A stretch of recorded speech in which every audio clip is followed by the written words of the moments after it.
it's easy to say, I have all the best ideas in the world. I have everything in the world. If someone would just give me a shot. That's not how it works. That's not how it worked for me. That's not how it works for anyone.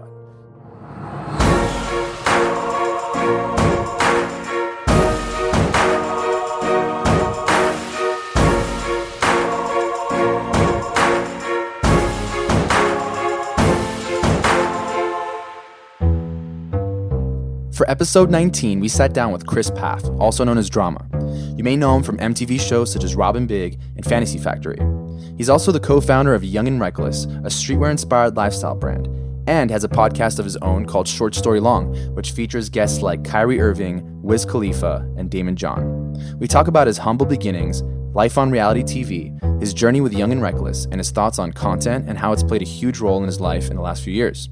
We had an awesome time chatting with him, hearing about his story and learning about his experiences in the apparel business and beyond. And hope you guys enjoy the conversation as much as we did having it. All right, here we go.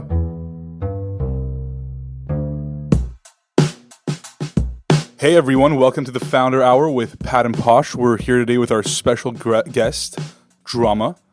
And Drama, we're excited to be in the Young and Reckless offices today and, be with you and sit down and converse about your upbringing and, your journey and what you're up to these days. So thank you for having us. Thanks for having me, man. I'm excited. And we're here, man. Ground zero of the Young and Reckless headquarters. Love it. This is where all the magic happens. Love it.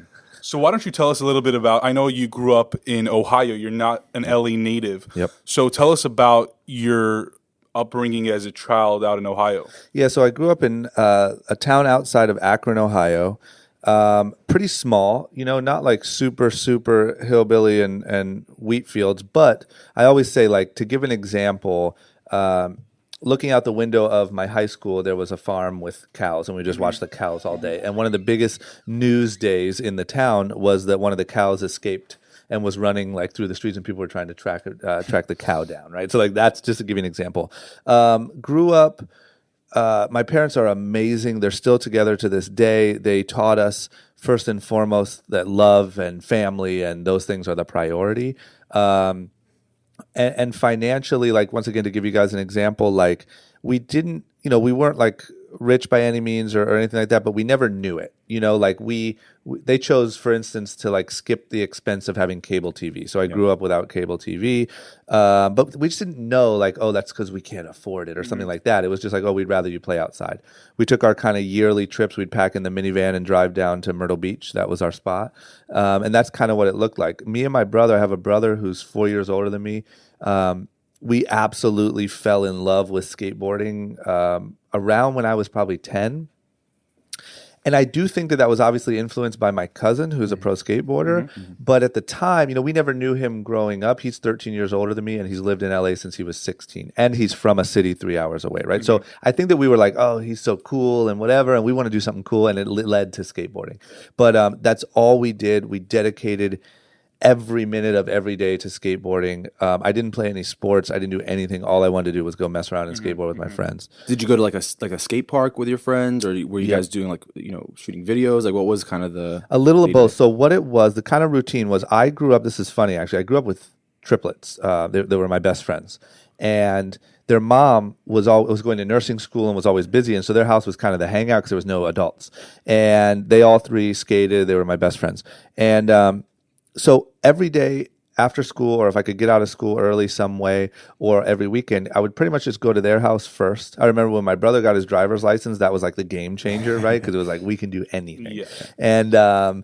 And we would figure out where to go. Like, a lot of times we'd go to the local skate park and kind of warm up, and then we'd go, like, you'd go to downtown Akron, or you'd go to Canton, or you'd go to these different places and skate like at schools, or, like we call it street skating, right? And we just either, just have fun and mess around. And then as we got older, we started getting into like filming each other. And I bought a camera, and I kind of became like the filmer. And I ended up making a full skate video with all my friends and went that direction. But yeah, we were just acting. We were recreating what pro skate culture is out here. We were just kind of doing a mini version there. Was your goal to always come to LA? Yeah.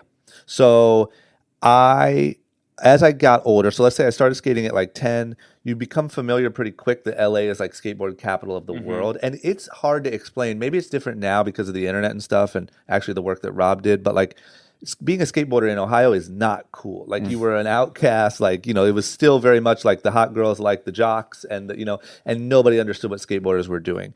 And so we just had this like dream of like, in LA, girls like skateboarders, like in LA, this is cool. And there was all the best skate spots, and it's warm all year round, and it was just like skate capital. So I just had this like dream of living in LA. And I knew I would say I wanted to live in LA from about age 14 on. And then from about age 16 on, I was dead set on like the moment that I graduate, I am going to LA one way or another. So yeah, I was dead set. I always say this, I wish there was, but there will never be another city or destination in my life that will compare to how I felt about Los Angeles. You know what I mean? Like you could say, hey, is there anywhere in the world you'd want to go? Sure, I'd be able to name you some places, but it's not even like a 1 out of 10 on the scale of what LA was. Like it was the dream thing. So what was the vision that you had in your mind? Like, you're in a skateboarding, you want to move to LA. Did you want to come here and be a professional skateboarder and just kind of be in that scene, or did you have other dreams So as well? I wanted to be a pro skateboarder up until, once again, probably about age 16. At age 16, I knew I just accepted the fact that I wasn't good enough. And I just saw people around me, my friends, they were just better. And the funny thing is, a lot of that group of friends are pro skateboarders now. There's a kid named Kevin Turpening and Cyril Jackson, and there's all these kids. I grew up in Akron, Ohio, that are now pro skateboarders, which is nuts. But I just looked around at them, and I'm like, I'm just not good enough for whatever reason. And so that's when I got into filming. And I was like, well, I just want to be obviously in this industry. I want to find my place. And part of the way that I paid for my trip to LA was that I made this skate video with all my friends, and I sold it to all the local skate shops and said, this is what the Akron kids are doing. It's so cool, whatever. And that made me like $1,500. And so I put it towards my moving thing. But when it came, so that dream was kind of dead, and I had evolved into what else I could do. And to be honest, I always say this because it's mind-blowing to me. Like when I finally graduated, I remember emailing my cousin, Rob, and I remember saying, look, man, like I'm coming to LA. My brother had got a girlfriend. He was supposed to move with me. He had got a girlfriend, and so he didn't want to move. And so I was like, look, man, I'm coming to LA like one way or another. If there's anything I can do, please let me know. Like I kind of know how to film. I can kind of take pictures. I can clean your floor. I can do literally whatever it takes. I just need to get there. And I remember thinking that living in LA, being able to pay rent in a studio apartment and like manage a skate shop, like Val Surf in the Valley was the one, right? Yeah, it's like you made it. I made it. Like I remember sitting on my friend's roof drinking 40s, which I don't know what the hell we were doing, saying like, look, man, I'm going to be there. Give me like 6 months. You guys can come out. We can drink all the beer we want. We can smoke cigarettes. We can just go skate everywhere. You know what I mean? Like, and that was literally like the dream, but I didn't have, it wasn't a targeted, like, I'm going to go out there, I'm going to be a pro skateboarder, I'm going to make it. It was like, I just got to get out there. Ohio sucked for me. I get a lot of backlash for saying Ohio sucks. It doesn't suck. Well, elaborate on it. Like, what do you mean by that? Like, was it like just lack of opportunity, just kind of like a bubble? Massively. I mean, I think that the problem is like, I'm all for, there's different types of people in the world, right? And there's a lot of people, my parents, for example, live in Ohio, love their friends, hate coming out here to visit us. It's too hectic. They just don't like it. Yeah. Even like some people say, like, why don't you move your parents to LA? They would hate it. They would be miserable, And there's a lot of people that I know and that I grew up with that are like that. So not everyone has this like sort of weird ambition or drive. But for me, after I saw what LA had to offer, even past skateboarding, just the people and the excitement and the things going on, I just was like, this is not an option. Like I have to be there. There's something there. I always say I was pulled by like opportunity more than I was pulled by a vision. Like I didn't grow up saying I'm gonna go to LA and start a clothing line. I grew up and said I'm gonna go to LA, I'm gonna figure this shit out. You know what I mean? How old were you when you were making the move to LA? 18.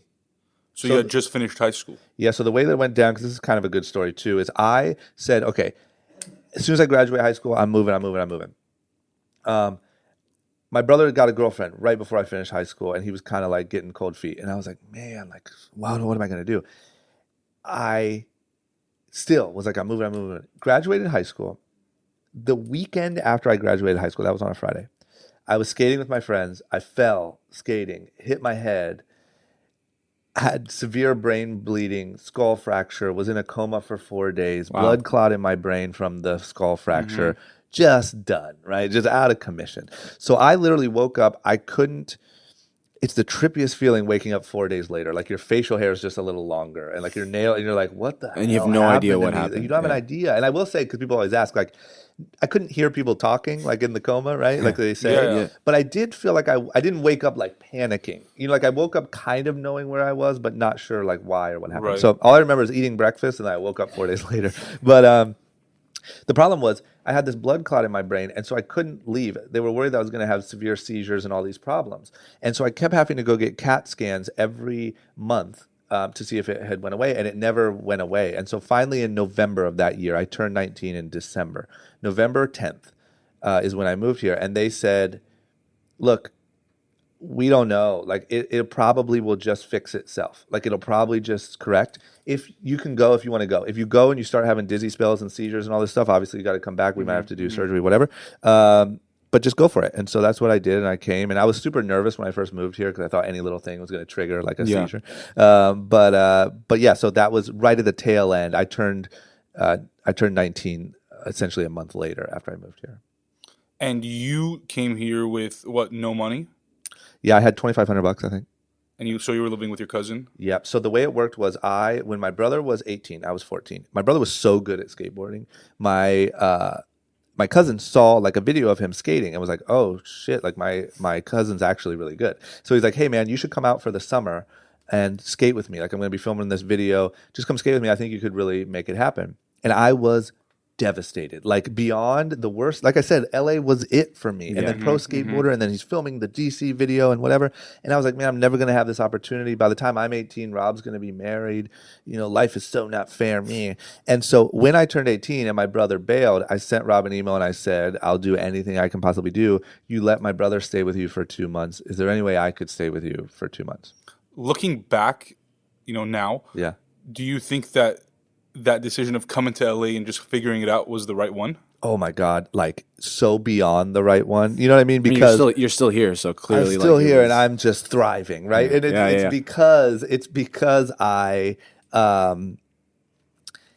because I just did it. I was so uncomfortable. I was scared. It's embarrassing to admit, but I remember the first week being here, I was like almost in tears calling my mom every night. Like I am way in over my head. Like all Rob's friends are 30 something. I'm 19. Like I don't know what the hell I'm doing.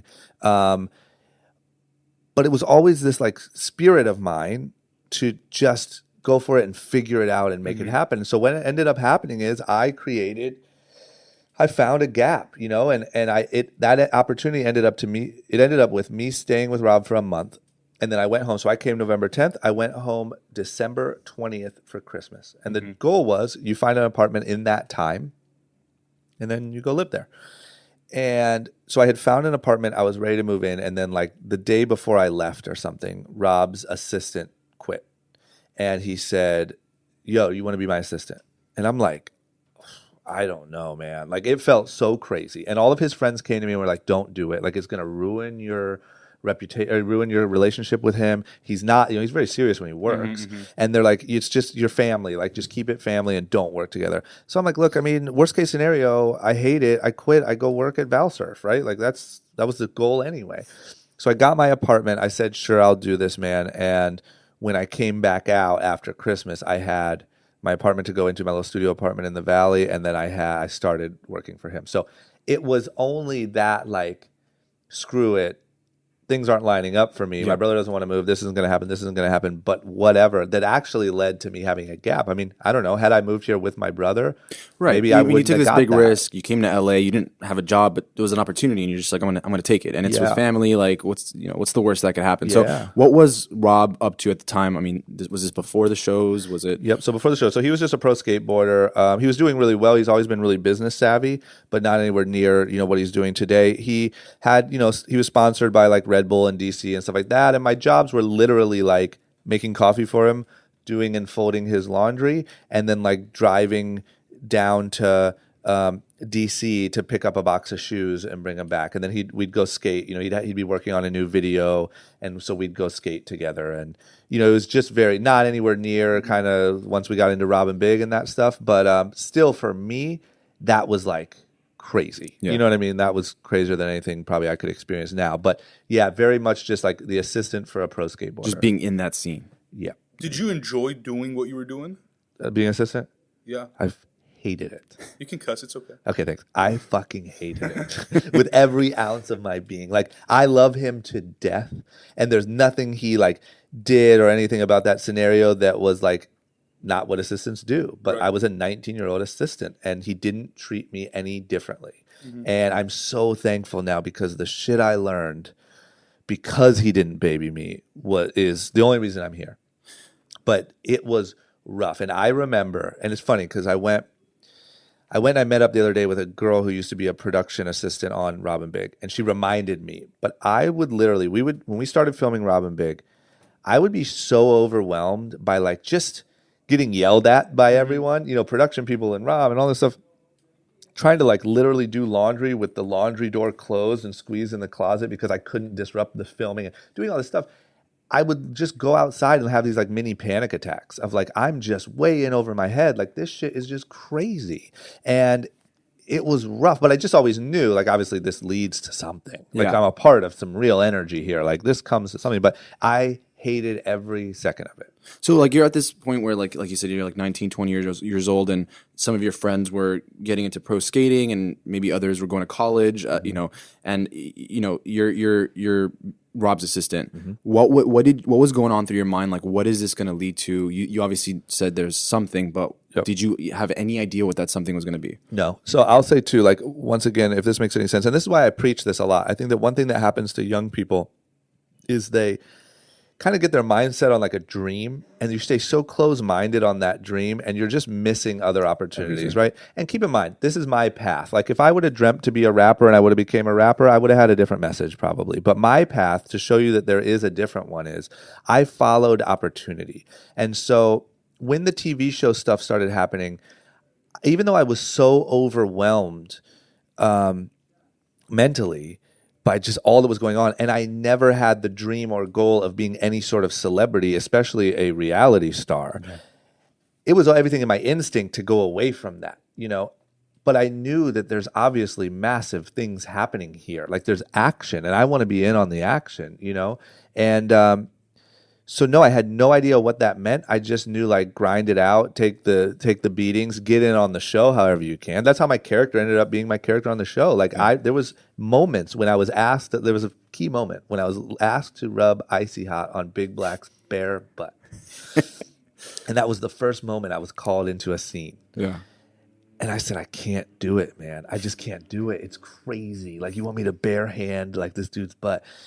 And I remember, this is so stupid now, but I remember going home that night and being like, I just blew it, man. Like, that was it. Yeah, you got that was my called up to the opportunity. majors, and you could have rubbed Icy Hot on this man's butt, and you blew it, and now it's over. And my life was over that night, right? And there was multiple opportunities, and there was one finally, I forget exactly what it was, but where I was like, sure, man, like, I'll do it, whatever. And it became my dynamic on the show, and that became my way in. And I just wanted to be a part of the action, But I didn't know why exactly. I was going to figure that part out later. So when do the shows come into play? And I think another question I had is, when did the name Drama come into the picture? I wish this story was better, but it came from that moment I wrote that email. That email of like, hey, I'll do anything. To Rob? Yeah. Because I wrote this heartfelt email of like, hey, man, I will do anything. Like, I can film you. I can clean your floors. I can do anything. And my email address was Causing Drama. Like at AOL or something. And he wrote me back and said, Causing Drama? What the fuck? That was the only answer. Yeah. And I was like, fuck. No, it's actually Cousin Drama. Exactly, right? No, it's just change it. But I was like, fuck, there you go again. You blew it again, right? Like, that's it, man. You look like an idiot. And so literally it was from that. And I was like, fuck. And then when I moved, because Rob is literally everything is like a TV episode, right? He's a fucking genius. But he printed like my MySpace photos, which was, keep in mind, it was me in like LeBron James jerseys and looking like an idiot. But he printed them out and put them all across his kitchen table and told all of his friends, like, this is my cousin. His name's Causing Drama. And he's coming out here. He's a rapper from Ohio. He told them that. Not true. He this, he that. He's in Ohio. This made up this whole story. And I got there and they're like, Drama, what up? And I'm like, what's up? And like literally, then they just started calling me Drama, like kind of messing around. And then all of a sudden you're filming a TV show and it's Drama, come here, Drama. And then your little thing says Drama and you're like, all right, there we are. I guess that's who I And am. you and you did sort of, I mean, that was sort of like a self-fulfilling prophecy there, because you ended up making beats, right? Yeah. So Sure it was did. kind of like you already had a name. was That Drama part Beats. was Yep. that part was. But that was my first attempt, right, at like finding my thing. So it's like get in on the energy and then find your thing. Yeah. I mean, I'll just say this to anyone listening, like, or to you guys, like, just never pass the opportunity for like to feel the action if you can. Because a lot of times if you're in the action, the opportunities will present themselves, Right. and there'll be way more. And there are trillions of people with great ideas and no action. There's a lot of people with a lot of action and shitty ideas that are making a lot of money. Mm-hmm. And so I just think like hunting down where the action's really happening and learning from that and learning what's really going on Mm-hmm. is such a huge lesson that I learned through that time. And I think that's something that Pat and I kind of do, but how do others, like, how do they find the action? How it's not necessarily easy. You have to be kind of connected to the right people, or you have to be in the right place and the right networks. But, I guess what's a more pragmatic way of going about finding the action? Yep. And I think that there's a bit of and not to like go at what you said, Mm-hmm. I think that sometimes the like have to be connected to the right people thing is a bit of a cop out, right? Because I think that what actually, unless you're like literally just born into a trust fund, right? And Right. you're just great. Mm-hmm. But I'm saying that usually there's some sort of value being exchanged on some level. At that time, my value was that I was willing to just work and do anything under the sun as Rob's assistant. And then on the TV show, I was willing to find a character that could be me and not worry too much about like pride for the sake of entertainment and fill a role. Mm-hmm. There were 20 other friends that tried to get involved and be a character on that show. And it never worked out because everyone wanted to be the cool guy, or everyone wanted to be another Rob, or everyone wanted to whatever, right? I added value to that show. Mm-hmm. And so I think that the trick is like, why should people will give you so much of a shot. D and I both will give you guys hours sitting and talking because this is great. What you're doing is great. You're coming in with something of value, and I can film my videos and I can use this. But you're not just saying, hey man, can we have a meeting? Because hell no. exactly. Why would we you know what I mean? Like, I don't know you from this people. You found one thing that is valuable now to us, and now we'll talk to you for hours and hours anytime you want. You know what I mean? And the moment we first connected, it was like, yeah, of course I'll do that because whatever. And it's even more so that way now than ever because these big giants, these big gatekeepers don't control what's going on anymore. So that kid or these people who just started a podcast could be the key to your success one day, no matter how big you are. Like, you better kind of give everyone a shot because you never know who the next person is, and you never know what their audience is going to turn into tomorrow. Yeah, and it almost comes out of like fear too. I feel like you said, like there's these big shots like controlling industries. Yeah. And I feel like many young folks maybe look at that and like, I can't compete. I can't really have a voice in that industry. But like, especially these days with not only podcasts, but like any type of medium. And you social media. I mean, you can, and we're so blessed that you can now more than ever. I mean, there's a list of people. Like I did this podcast yesterday, and I was talking about the Paul brothers, right? Which I'm not a big fan of, but the guy was like, sometimes I feel, because the guy said I grew up watching Robin Big and Fantasy Factory. Sometimes I feel like Logan Paul is just taking notes directly from that. And I'm like, he is. Like, those guys were fans. Like when I first started Young and Reckless, they were blowing me up to do anything they could to help the brand. The fact of the matter is, those kids who were fans, who were doing anything to help the brand, are now, like them or not, some of the most influential, highest paid. Like, they're it. Yeah. So, like it or not, that happened in the last 6 years. Right. And that's just the way it works now. And those kids had no platform. They had no big Kickstarter. They didn't get a deal with Viacom, right? Like, so it's just realizing that that's true. And that's only going to become more and more true. And then from my perspective, what I was saying is like, it's easy to say, I have all the best ideas in the world. I have everything in the world. If someone would just give me a shot. That's not how it works. That's not how it worked for me. That's not how it works for anyone. And if you're not creating some level of value for that person, why? It just doesn't work that way, right? Why? There's just nobody's in the business of charity like that. Of saying, hey, everyone come intern with me for one day. I'll give you all the gems, and you go, and good luck to you. It just doesn't work that way. So I think the thing to a young person is like, what are you bringing to the table? And then bring it to the table. Say it, like, have no shame, have no DM everyone and say, yo, I have this podcast, it's doing really well, would love to have you on it. Here's some of our guests, whatever.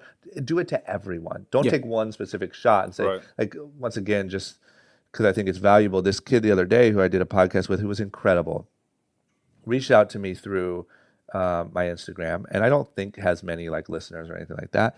But he said, like, man, you were the one. You were the one I wanted to have on this guest. You were my top priority. And I said, don't do that. Like, let there be 50 ones, because you're going to get maybe one or two. If you set your heart on one, you're going to get crushed and you're going to lose, and that, who knows, if you have 50, but I'm really your one, somebody else that you're going to interview is going to know me and they're going to connect me with you, or blah, blah, blah, or you're going to build up so big that it's worth my time. Like, just pitch yourself, have value, but then shamelessly pitch yourself. Right. You know what I mean? Right. So you mentioned D a couple times, and so D was actually the first guest of our podcast, and he's helped us out so much. He connected us with the H-Wood guys, and we interviewed them, and that was a great interview as well.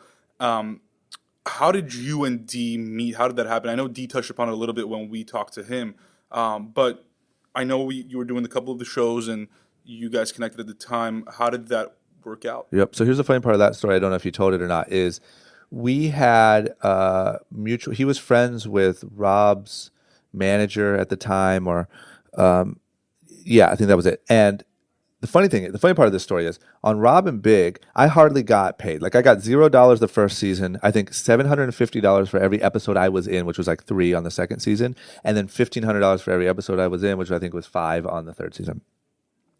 So I was broke, right?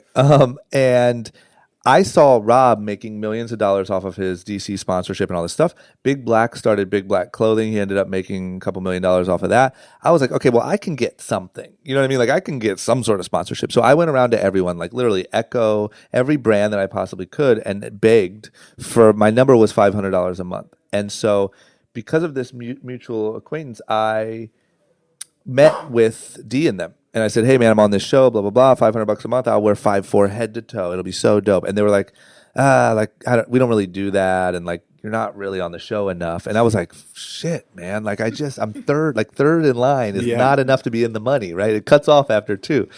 So I'm like, fuck. So when Fantasy Factory came around and I wanted to start a line, and it was on me to go figure that out from scratch. I met with everyone that I knew in clothing, and they were one of them. And at that point, obviously the conversation is a lot different, and I'm a lot bigger part of that show now. And I had this concept, and I got lucky that they were in a situation where they needed a good, healthy income from somewhere. You know what I mean? They needed cash. And so they were like, screw it. We don't have anything to lose. Let's try this. And, it just worked that way. But it's funny. I told him, like, if you would have just paid me $500 a month, you never would have had this problem. You know what I mean? Like, look what you created. But it was just from mutual relationships, and he was just one of the people that I met with. But I just love them, and they saw it. And the cool thing about them was they had enough experience to know how to do what needed to be done, but they weren't in a competing brand. Right. And so I wasn't going to have to compete with them. We were going to be able to legitimately go down this road and build this business together. Not just like, one of the options is you go to DC and you say, hey, maybe you or one of the sales guys here will do a deal with me to do like a licensing thing. And but then you're competing with your own company, and that's that sucks. So originally it wasn't like he was sponsoring you with 5'4", that was in the past, and then you guys just decided to start Young and Reckless, a new brand. Yep. Yeah. The past was I had tried. He denied me.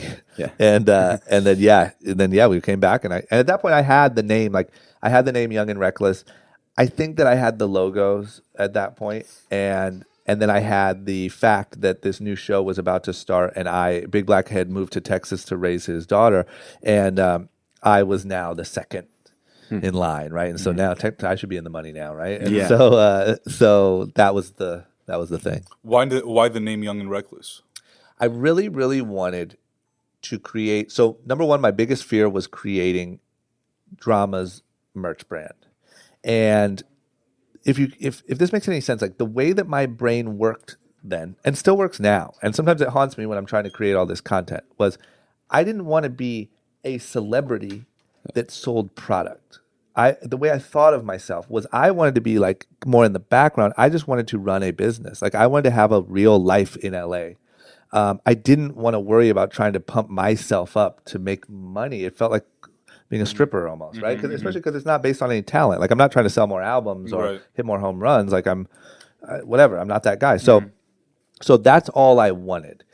So I tried to come up with a name that meant something. And I tried to think like, how can I create a movement, a culture? How can I get people really behind this? And if I have a company, called Drama Beats Clothing or called, Gray Chair Clothing, like that's not going to do it. And so Young and Reckless was just what came to mind after a lot of bad ideas. And it, I just wanted to inspire kids. I felt like I was in the trenches of like moving from an uncomfortable place, extending myself as far as I could to try to make something happen. And I wanted to try to empower people to do the same. Would you say that Young and Reckless is a good reflection perhaps of what you were when you were moving out of Ohio? 1,000,000%. So that's what I try to, I've refined it now because I've gotten older and gotten better perspective and more knowledge, but that's what I want to happen. And to be honest, I don't care if like you just want to go on a vacation and jump off of this famous cliff in Ibiza into the ocean, like that's your dream, or you want to skydive in Dubai, or you want to be an entrepreneur and whatever. It's that same spirit that's in all of those people that do anything. It's so hard to break out of what is expected of you or the mold that you are taught is right. It's so hard. And that is what I truly connect with and feel like I did and still try to do to this day. And I want to try any way I can to empower young people to do the same. And through the messaging of the brand, it's just one of those ways. Yeah, I love that because, so Pat and I, one of our favorite books is Simon Sinek's Starts With Why. Oh my God. And, kind of like talking about, and we tell a lot of our friends that reach out to us and say, oh, we have this idea. And before we tell them, like, before they tell us about what it is, we're like, why are you doing it? Like, what's the point of it? Like, I don't care what you're selling. I don't care what you're doing. Why are you doing it? Yep. And they can't answer that. And I say, go back, think about that, come back, and then we'll discuss it. Yep. So do you think that the why of Young and Reckless or just drama in general has changed since you came to LA?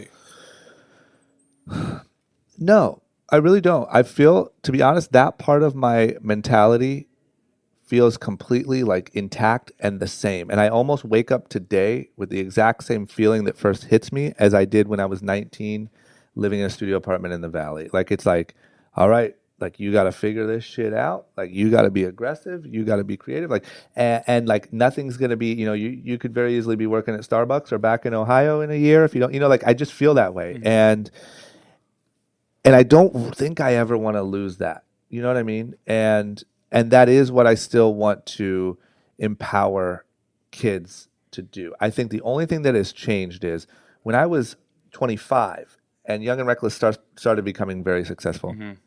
Keep in mind, every day I was like jumping into foam pits and getting attacked by bulls and like crazy shit for TV. Yeah. So my mind was a little bit more on like, all right, let's do crazy shit. It's now evolved into something much more realistic and much more truly me.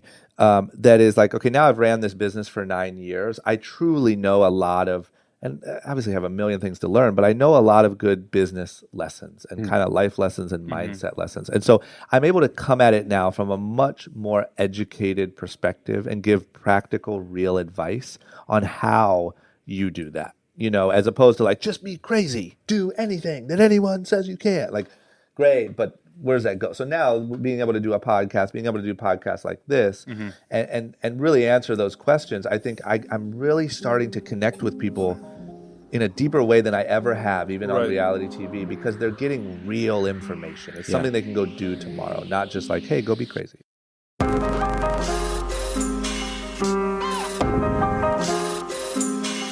You talk about how Young and Reckless has evolved since then, but kind of going back to like when you first started it, was your, obviously initially it was like, I want to just make some money because I'm not making any money through the show, and your idea was to like wear it on the show and all that, but how did it necessarily evolve? Did you have that big vision initially that this is going to be a big clothing brand one day, or was it more so like, we'll just like take every day as it comes? Right now I'm just on the show and I don't know how long the show is going to last, but I'm just going to ride this out and figure it out later. Yep. So I think the best way to answer that is like, because people always ask, did you ever think it would be this big? And the answer is yes, because of course when you start something, you're sitting in your bedroom thinking this is going to be it. Like this is going to be the next. I remember Famous Stars and Straps was so big then, and obviously DC was exploding, and I'm like, this is going to be the next, and we could do this, and it's about empowering kids and blah blah blah. Now, that was a very naive dream, and there was zero plan on how to get there, and like no strategy, no nothing, but it was in my like goals. But there was just a lot of ups and downs and lessons that had to be learned to even, I mean, it's been a grind. When I look at it now, I don't look at like I'm that same kid in the bedroom and say like, we did that. Like exactly what you were thinking happened. I think like, whoo, this has been a battle and we got a battle more to go to keep going where we want to go. It's a much more realistic view. But yeah, I don't know if I'm forgetting the other, was there another part of the question? No, I mean, yeah, I was just curious, like, what was going through your mental state and the opportunity. And I will say this, and I'm not shy about this fact, is like, and this is what led me to discovering that I need to like start a podcast and put out more content about who I actually am, because I was not some passionate clothing designer that wanted to change the fashion game. You know what I'm saying? I wasn't. I also wasn't a pro skateboarder. I also wasn't whatever. I didn't know it then, but I was an entrepreneur. I wanted to own the thought of, so keep in mind, I came here with the dream of working at a skate shop, living in a studio apartment. That unfortunately quickly evolved to the thought of owning a business that I could sustain any sort of lifestyle in LA was like mind-blowing goal dream. We got to get there. And I saw an opportunity to do that from what we were doing on TV. And I mean, obviously I was heavily influenced by like I said, DC exploded, I think from like $100 million pre-Rob and Big to like at the height, like $500 million global massive business. Yeah. Big Black sold, I think it was 10 or 14 $1 million worth of Big Black clothing. Rob started a brand in the kitchen while I'm sitting there every day drinking coffee, watching, called Rogue Status, which was the shirt with all the guns on it, and whatever streetwear brand out of Venice. Yeah. I watched that. I would go down to Rogue Status, which they were so cool, and they were down in Venice, and they were just hanging out outside of their shop and really creating a culture around their brand. And I watched all of this happen. And so I tried making beats. I tried doing all this other stuff. But I said, like, man, like, if I could make a clothing line that spoke to this audience, that did what I preached, what I practice, and build a culture around that and get people to feel fired up and blah, blah, blah, and then market it on this show, like, this is the opportunity, you know? And that's what gave me the steam. I've tried a lot of shit. And I've, like, everything else, well, not everything else, but a lot of other things have not worked. This one nothing has ever felt like Young and Reckless felt when I started getting it going, because it just was perfect. Yeah. So the drama that like everyone has seen on the show, you know, doing a bunch of crazy shit. Tell us about a crazy story that maybe they haven't seen, maybe like a business story for Young and Reckless, like behind the scenes. Oh man, there's one that immediately comes to mind, but I don't know if I want to like potentially open the can of worms. No, fuck it. One time I did a shirt, and I want to preface this story by saying, if anyone out there listening is connected to any of the Hells Angels, I sincerely apologize, and I have nothing but respect. We did a shirt.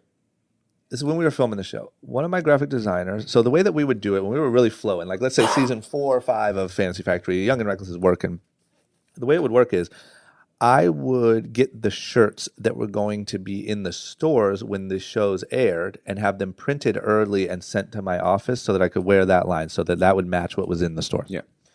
So I got these, I would just get boxes of my own stuff to my office before the season, and that's what I would wear throughout the season. One of the shirts I pulled out one day, and it looked like a Guns N' Roses sort of knockoff. And I was like, oh, this is cool. Like, this is really cool. And so I wore it all over the show, loved it. Turns out, we'll say long story short, turns out the kid legitimately just took the Hells Angels logo, took off the words Hells Angels, and wrote Reckless. Right? Big time, like, trademark violations. Big time. Not only are these guys so good at finding anyone who uses anything near their logo, but they will make sure anyway that you don't get it and don't use it, and it's not seen anywhere that's not supposed to. And I will say, lesson learned in not only like double check your designs, but like the thoroughness of your IPs. Mm-hmm. I mean, even though they have a little bit of a benefit that I don't, I can't scare anyone, Yeah. but still, they are thorough, and they will be on you the moment you do it. So the point was, luckily for me, I had only worn it on TV. I hadn't actually sold it, so the damage was only so bad. But for them, that's just as bad because this skinny little dorky white guy from Ohio is repping Hell's Angels. That's worst case for them. Right. Point is, we ended up dealing with that the proper way in whatever legally, but I was so scared because people would call me. My friends are like, friends of friends would call me and be like, hey, have you gotten your ass kicked by the Hells Angels yet? And I was like, no, dude, why? And he'd be like, oh, because my friend, is up in San Jose and he knows a lot of those guys. And they said, like, fuck you. And the moment they see you, they're stomping you out. And I'm going around like doing autograph signings and shit like that at this point. So every city I'd go to, I'd be like, is there a Hells Angels? I remember being in Arizona one time and I was like, oh, no, I know. There's probably a lot of them here. And so I'm petrified. Like, I'm literally like having trouble sleeping. Yeah. Like feeling like I'm just going to hear motorcycles outside my house one night. So anyway, the crazy part of the story is I simply was, and I'll only be so descriptive, but I was at a party that we were hosting one night in Hollywood. I think it was for X Games or something. And I came walking out and some guy grabbed me and was like, yo, let me talk to you for a second. And I was like, all right, like, do you want a photo? Like, I'm the guy from the TV show. And I looked down and he had red shoelaces, and that's like one of their big things. And I was like, fuck, like here it is, right? This is how it goes down. This is how it goes down. And so thankfully, I mean, he didn't beat my ass. He just took me outside and like very sternly made it clear how offensive that was to them and whatever. But it was just the only moment where I really felt like, fuck, like this is some real shit. Like this is not Forever 21 lawsuit. Like you're up against the wall outside of a club. Like what the fuck are you doing? Because at the end of the day, and here's another lesson learned, doesn't matter if it's the Hells Angels or Forever 21 or whatever it is. If you're the guy in charge, you're the guy taking the heat, right? No matter what. And I deserve that. I should have known. I should have checked everything. I should have known. But that was the moment when I think like streetwear clothing turned into like gang war for a second. Yeah. I mean, I didn't like it. I'm happy in apparel. Yeah. The topic of relevancy to me is something that's interesting. And, especially in this day and age, it's so hard to stay relevant, whether you're creating content, apparel, selling food. It's hard to kind of keep up with the times. You mentioned you've been doing this for 9 years. How is Young and Reckless still relevant today, and what have you done to make sure that stays that way? I'll start by saying it's insanely hard, like beyond hard. And I don't ever want to come off like, oh, I'll tell you how, because I battle every single day. And every day I feel like, this is getting crazy, because every day there's 500 more influencers or YouTubers or it's so fragmented. And fashion brands coming out and changing the landscape. Yes, and like picture this, even when I started, which was kind of at the beginning of all of this, when I started, there was essentially still like a handful of like celebrities or TV shows. Like we even gave our clothing one time to like the Jersey Shore kids because like who cares? There's 5 million people. That's going to make an impact. This, that. I mean, they're definitely reckless. They're definitely reckless. So you could kind of pinpoint like who can we target them. As long as enough of them are wearing your clothes, you have some relevance, and you can use that content to say everyone's wearing your brand. Now, not only are there so many influencers and people who influence the way people shop, but there's e-commerce. So you can't just play the shelf space game of like PacSun, Macy's, Tilly's and say, well, I have my shelf space. As long as I keep it up, I'm going to keep or grow that shelf space. Right. Nothing is safe. Nothing is protected. And the moment one of the YouTube kids launches a merch brand, that's coming out of our pocket. That's coming out of everyone's pocket, right? It's getting more fragmented. So every tour merch, every YouTube merch, every single thing is a t-shirt that they're now buying from that person and not from brands like me. So it has gotten extremely hard. To answer the question, though, I think that it's about a game of, number one, you got to just work your ass off. And you got to I've seen a lot of people be too picky and be like, no, that guy's not right. And that guy doesn't fit the brand. And that guy doesn't whatever. You want to protect your brand. You really do. But at the end of the day, if you want to have a brand the size of the brand that I want to have, you have to kind of spray and pray a little bit. And you have to make sure that you're not touching on anything too crazy on either end, but you're getting it out there. You're talking to people. You're going to the events that matter. You're at the things that matter. You're doing the podcast. You're constantly making sure that it stays on people's radars and handing it out. And I mean, I still to this day, probably today, I will screenshot and send 10 boxes of promo to friends or people that asked or friend of a friend or whatever. That's still me 10 years in at this level in the company. It's just a game you have to play.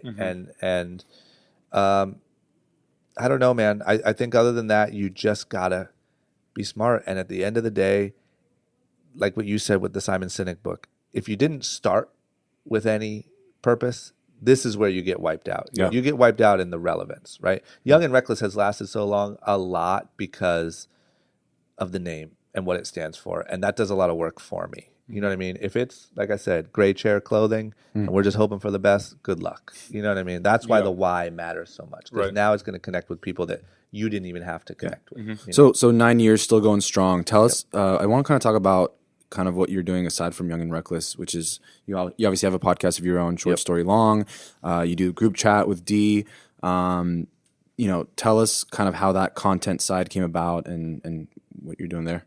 Yeah, so it came about, there's a few things. Like it came about from the gift and the curse of being on a show like I was on is you have millions of eyeballs on you and people like what you guys are doing and you can sell product. The bad thing for me was that as I went on to like grow and evolve, I had been shown to millions of people on a very popular show in a way that didn't represent really what I was. And it was impossible for me to scale that personality. You know what I mean? Like, what am I going to do? Go do another show about me being stupid in some city? You know what I mean? Like, it's never going to work.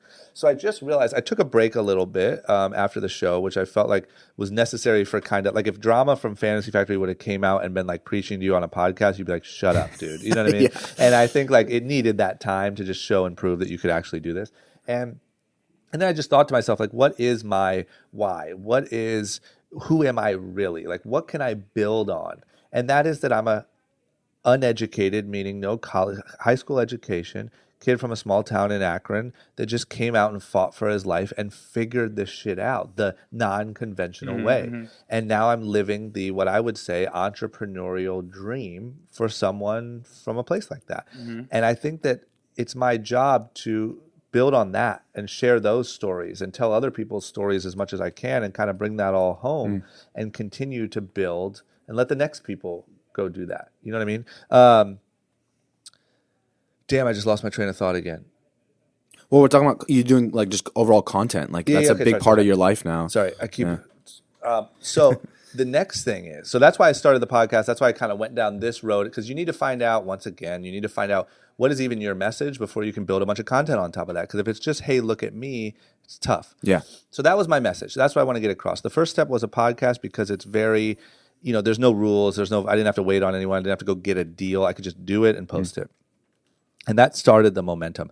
I think that when I started Young and Reckless, just to give a timestamp, the way that it used to work was like the people, the CEOs or the founders of the company were supposed to be kind of cool and mysterious. And like you could just play this character a lot and people supported this weird thing. That's done. That's over. Now they want to see how you're building the business. What are you doing? Like, what does this actually mean? Why am I going to buy this shirt from you? Because if not, I'm going to go buy it from Logan Paul because he's funny and I like that catchphrase. You know what I mean? You need to really connect more than ever before.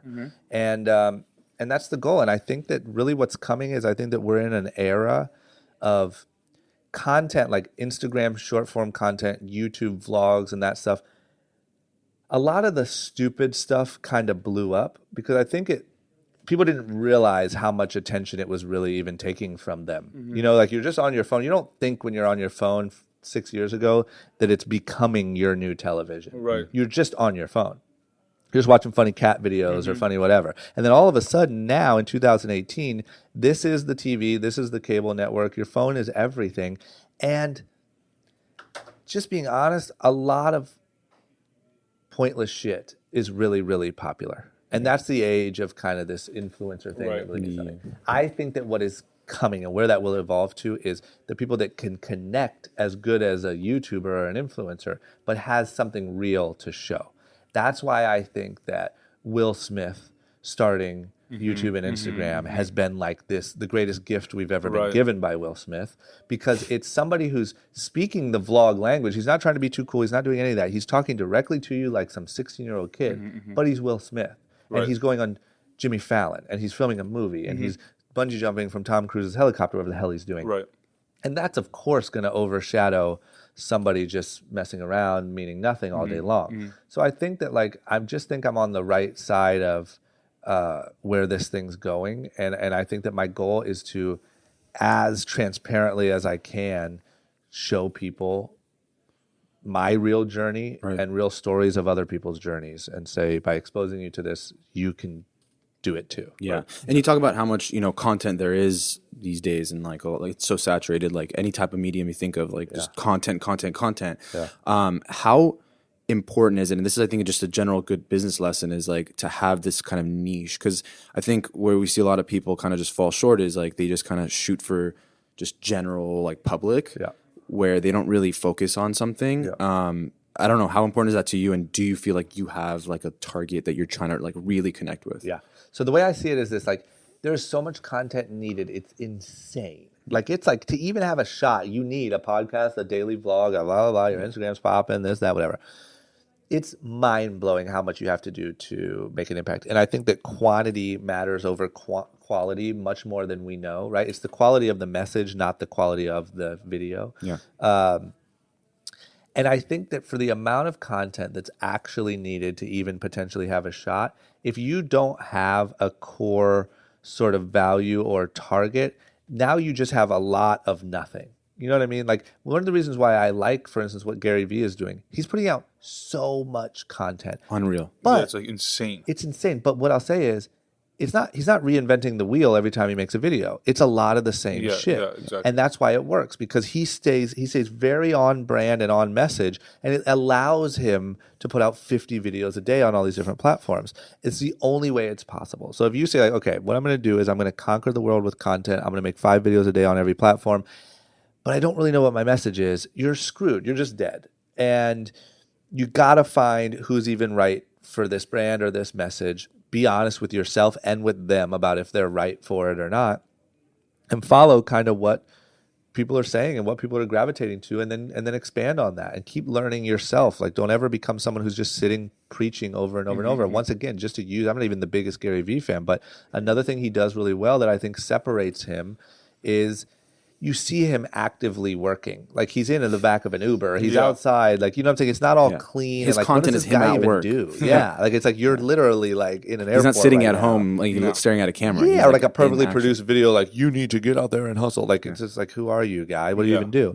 So I think that that's really cool, because it's authentic and it's real. And I just think, like, that's where it's going. My core audience, if I said I had one, is that it's people like me. It's people that maybe don't have the ability to go the conventional route, or more importantly, in 2018, more people that realize that there is no conventional route anymore. It doesn't exist unless you're a doctor or a scientist or whatever. So if you connect with that, I'm here to show you, as someone who has spent 12 years going the non-conventional route and has been relatively successful, and is still actively every day fighting my ass off to continue to go the unconventional route.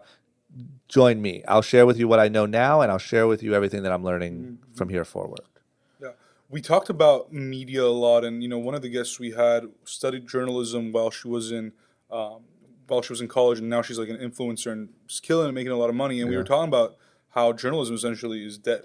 And I'm a big fan of group chat, by the way, with you and D, and I think that all the topics that you guys discuss are not only like the current topics, but I think the, just the regular person's, opinion that you guys put on it is what we need to hear. I searched Kanye West on YouTube, and you guys were like one of the top videos. Did you know that? Yeah. I don't know if that was just because like I hadn't watched the video, so it wasn't like a recently viewed. It was. It's just because it's relevant. I mean, we're definitely trying to market it. Like, we're putting some spend behind it, but that's big. No, it's great, and I think that Donald Trump, for example, is a big reason why media is changing. And, I think the way he's saying it is wrong, but I think it might be doing good for media in the sense that, he's revealed this phenomenon of fake news, or just people like clickbait and just putting out bullshit out there that's really not relevant. It's really not valuable. How does, first of all, how did you and D come up with the idea to say, we got to do this thing? And, why do you choose the topics that you choose to talk about, and who are you trying to impact? So the idea was mainly sparked by, after Complex Con this year, we love Complex Con, big fans of what they're doing. We think it is the future. And Bobby Hundreds, who's also a friend, posted a tweet or something, or Instagram, just destroying it, right? And saying like, it's whack and it's capitalist and it's blah, blah, blah. And that's not what streetwear is and that's not whatever. And we were in here kind of debating about it and saying our opinions or whatever. And and I think he said, man, we should just film this. We should just put this out. And whatever happened, right? I don't know who had the genius idea, but I don't want to take any credit. But we decided, man, we could do something like this. Like we could just show these debates. And like, luckily we work for ourselves and we don't have board members. We don't have those type of things. And so we don't have anything that we can't say. It's at our own risk, right? And so we said, let's do something where we can actually give a little bit deeper inside opinion. And then we can have Bobby Hundreds come on the show and we can have Aaron from Agenda come on the show and we can have, whatever. And we just thought like you're right. I mean, there's a lot of news going around. There's a lot of opinions going around. And there's a lot of like stupid sort of pointless clickbaity comedy, like you go on Instagram, like I hate to say it, a lot of times I get my news from Instagram on accident because you see a meme about it and you're like, oh, what did Kanye say? Because you saw some meme. Exactly. And so for us, it was like, how can we do a show that's like letting people in on our real conversations, getting a little bit deeper knowledge on the subject, and then also having fun with it, and hopefully we're likable, and hopefully you do, you know what I mean? And it's like we just try to cover anything. It still needs a lot of work, and it needs to be cleaned up a lot, and it needs to be structured a lot, but it's like anything that really affects this age range and people like us, we're going to cover. And hopefully we're going to give you some value that's going to, I think most people will walk away from group chat and say like, man, I didn't know that. Like maybe it was fun to watch and we were still joking around, but it was like, oh, I didn't know that about this or about that or how this works. And that's our goal. It's just we're trying to be a little. To the point about it being clean, I respectfully disagree because I feel like when I turn on the television, which I rarely do, but when I watch, news, it is clean. It's like a little too perfect. It's a little too scripted. What did I say about clean though? You said it should be a little bit more cleaned up. Like, I don't know if you meant like the content or the quality or whatever, but I like the fact that it's raw. I like the fact that. Oh, you mean our show with the group chat? This is what I mean. I think that, for instance, and I'll just tell you because this is what we were talking about the other day, is like it should be like here's the finance section. And we're going to talk about this. Here's politics. We're going to talk about this. Here's blah, blah, blah. Just like structured. And like I said, we had the idea and we could have Bobby Hundreds and Aaron come on maybe together if they would do it. Maybe not. We're just so fucking busy. We haven't had a chance to do it. We've had our friends on or whatever. I mean, like if it was like this week's guest is blah, blah, blah. This is what we're going to discuss. Here's our topics. I'm saying he emails me what he wants to talk about. I email him what I want to talk about the morning of. We go up at 10. And we just literally just film it live in one shot. That's what you get. And we could add some, some like structure. It's just a little messy. It's just a little like we'll talk about Trump, politics, streetwear, Stormy Daniels. Then, you know what I mean? It's like, and it's like there's no. But that's what people want. I think that. And maybe unfortunately, that's what news is this day. And I think like actually one thing that does piss me off is like with the whole Trump thing. I think that the media is the reason why he is this way. I think Pat and I talk about this all the time. If for 1 week there was a moratorium on news for them to not talk about Trump, he would be a completely different person. Because he requires the attention. I think that folks, like us that continue talking about him, it like feeds him. Like it's like more fuel. But I almost feel like it's almost like a chicken before the egg scenario to me. It's like, did the media create Trump or did Trump create them? I don't know, and all I know is this. It's fucking mind-blowing, and it's like an incredible thing to watch. You know what I mean? Like, it's like, how did this happen? Like, what in the fuck? You're just watching, like, history just change, and it is. Change. It will never be the same. Like, you just can't go back. I'm not saying the next one will be like The Rock, but it might. It might. And you can't. It's not going to be George Bush. No. You know what I mean? No. Yeah. And at that part I appreciate. Like I will say that's another thing that Rob even to this day gives me really good perspective on is he's smart and we agree on the opinions, but he's so incredibly positive. Like every time I talk to him, I'm like, bro, did you see what just happened? He's like, isn't this incredible? Like, isn't this amazing to watch? And I'm like, no, we're gonna die. He's like, we're not gonna die. This is amazing. And I'm like, and I think shit. you and D on the last episode of Group Chat well, after we release this, it might be the second to last episode. You talked about like the different perspectives and how, perhaps not necessarily that what he's doing is positive, but that there is a different perspective to Trump, for example, or there's always a different side to the story. Yeah. And I think, again, like 50 or whatever, 48 or 50% of this country still likes Trump or still will vote for Trump. Yeah. And, that's a whole other problem. But it's how do we cater that to both of these sides so that the message that we put across, and I think that's why we chose to do this podcast, was because number one, we're just talking about the real human stories. There's really no politics involved. You can be whatever you want. Yeah. You can believe in whatever you want. You can do whatever you want. We don't really care. Yeah. But I think that the audience has a real takeaway of, like, I don't give a shit if this person's Republican and, like, believes in that or that. They just did something cool, and we want to learn that. We want to kind of follow that model. Yep. And so I think what you guys are doing obviously is awesome, and thank you, man.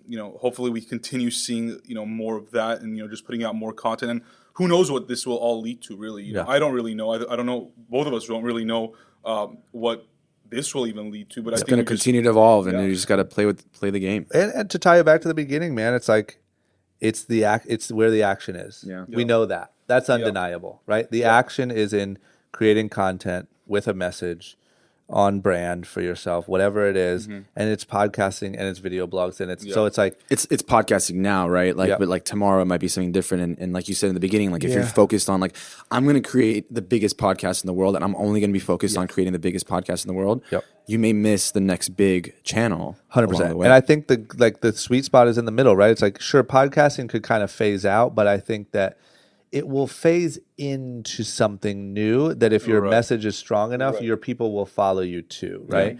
And I think that I have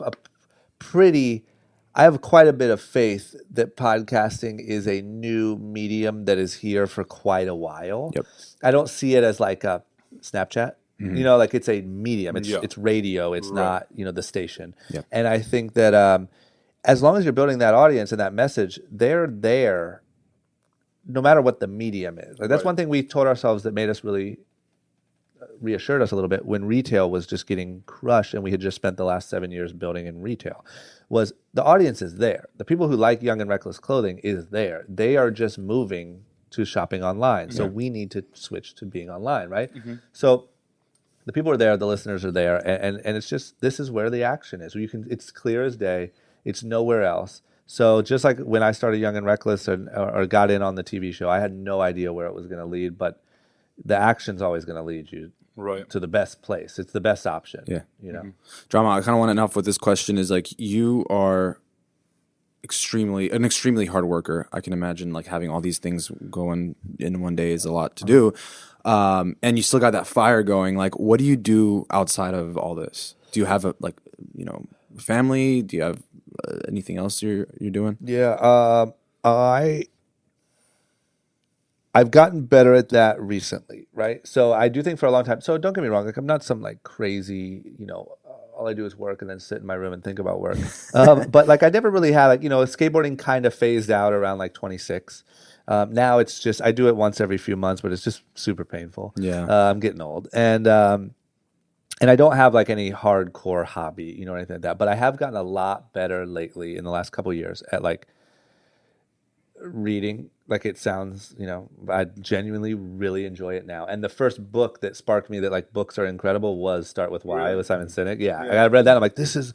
I did not know that, by the way. Yeah. Oh my God, yeah. I read that first. That might have been the first book I ever read in my life, honestly. Really?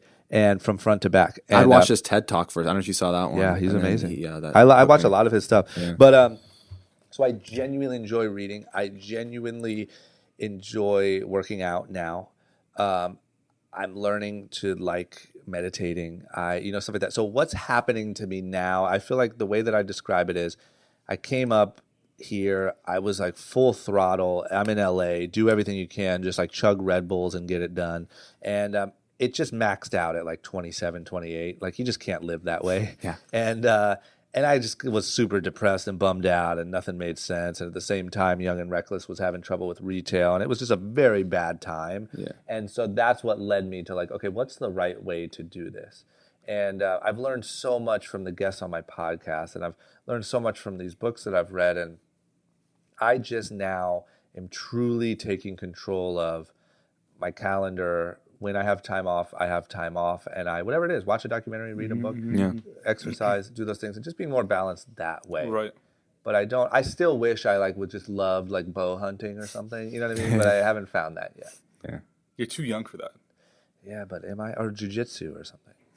You know, Perhaps. like oh well, actually, I'm an avid yeah, spear that fisherman. Yeah. And on the weekends, Makes I for head an down interesting to- You know what I story, I mean? guess, Yeah. I have one more fun question. I asked a few please. of our guests.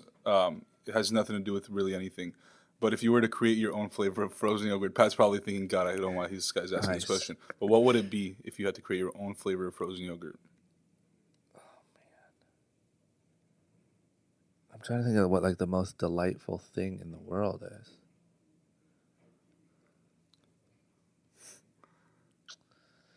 Shit, that's hard, man. Brian Toll couldn't answer it. John Terzian said like gold. Because he wanted, he was Lamest thinking. answer. Did D answer it? We didn't ask D. This was a new kind of thing. What else were the other answers? We had like We've gotten seaweed. seaweed. We've gotten lavender. It's a tough question.